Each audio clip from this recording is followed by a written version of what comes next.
The Kingdom of Cambodia, bordered by Thailand to the northwest, Laos, Vietnam to the east, and the Gulf of Thailand to the southwest. After the textile industry, tourism is the second greatest source of income.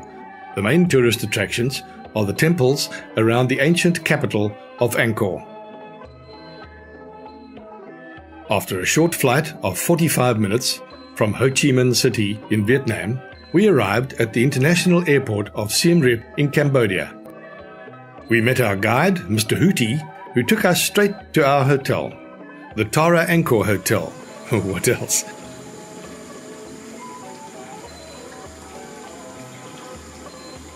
The hotel is impressive with its outside dining area, friendly and efficient staff, spacious and well-equipped rooms, and excellent breakfasts and food. Early the next morning, Mr. Hootie came to fetch us for our visit to the Angkor area. On the way, we first had to buy our access tickets. Very busy and a bit confusing. But hey, that's why Mr. Hootie is there.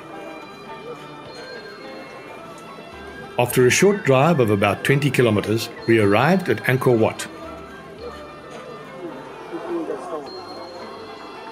It was extremely hot, humid, and there were many tourists, as is the case most of the time.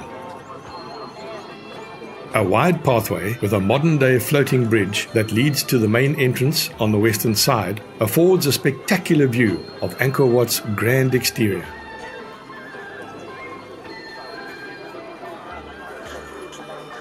Angkor Wat is the world's single largest religious complex, built during the 12th century and rediscovered by European explorers in the 18th century. A visitor's circuit of 18 kilometers takes a day to cover the central temples of the complex.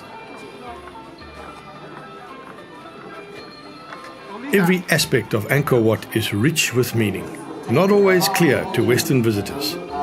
It's advisable to employ one of the many good guides in Cambodia. This spectacular complex was originally dedicated to the Hindu god Vishnu, the protector of creation. Angkor Wat, unusual amongst Khmer temples, faces west towards the setting sun, a symbol of death.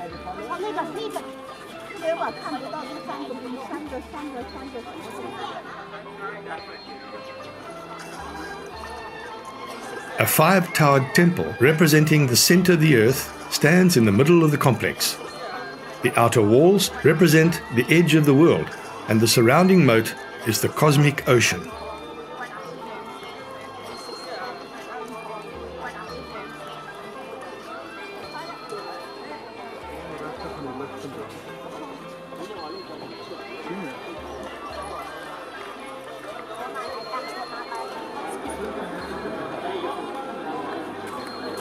Today, parts of the temple are used and occupied by modern-day Buddhist priests. The central sanctuary can be a steep climb. Not always accessible by visitors, its four entrances features images of the Buddha. We drove to the Khmer Angkor Kitchen restaurant before leaving for Angkor Thom, not far away. The ancient city of Angkor Thom, which means great city, spread over an area of 10 square kilometers, it was the largest city in the Khmer Empire at the time. At its peak, it had a population of 1 million people. We entered from the northern side and walked past this band or orchestra, all veteran soldiers trying to make ends meet with their music.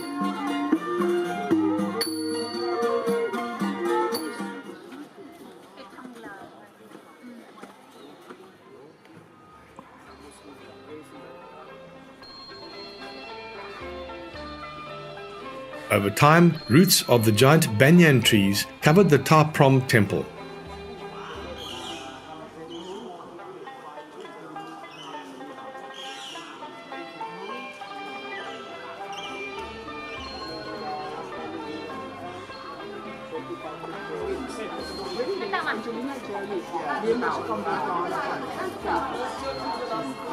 This sandstone building rests on square pillars and is decorated with false doorways and rows of intricate celestial dancing bas-reliefs.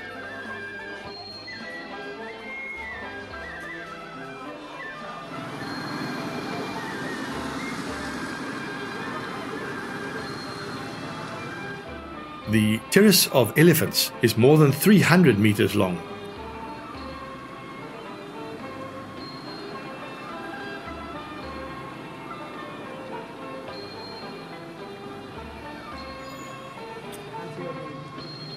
It was primarily used for royal reviews of military parades.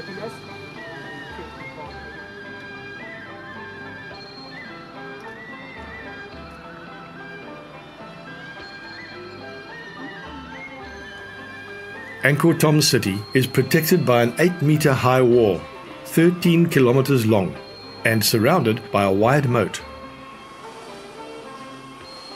5 entrance gates through this wall.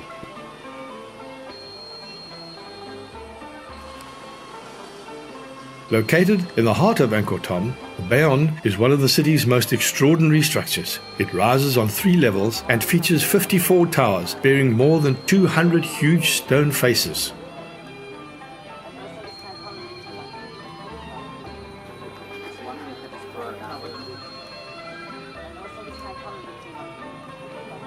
The temple's central towers are decorated with 4 huge, mysteriously smiling faces gazing out in the cardinal directions.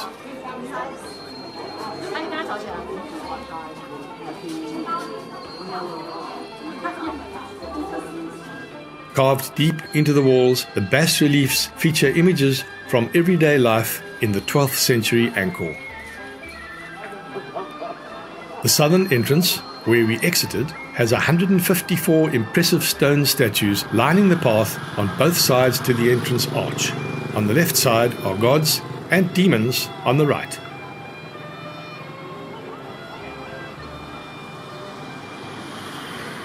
Visiting Angkor is a tiring experience. We were hungry and ready for a good night out. Here at the Kulen restaurant in Siem Reap, we were treated to a hearty buffet dinner, ice-cold beers and a traditional Khmer dancing show.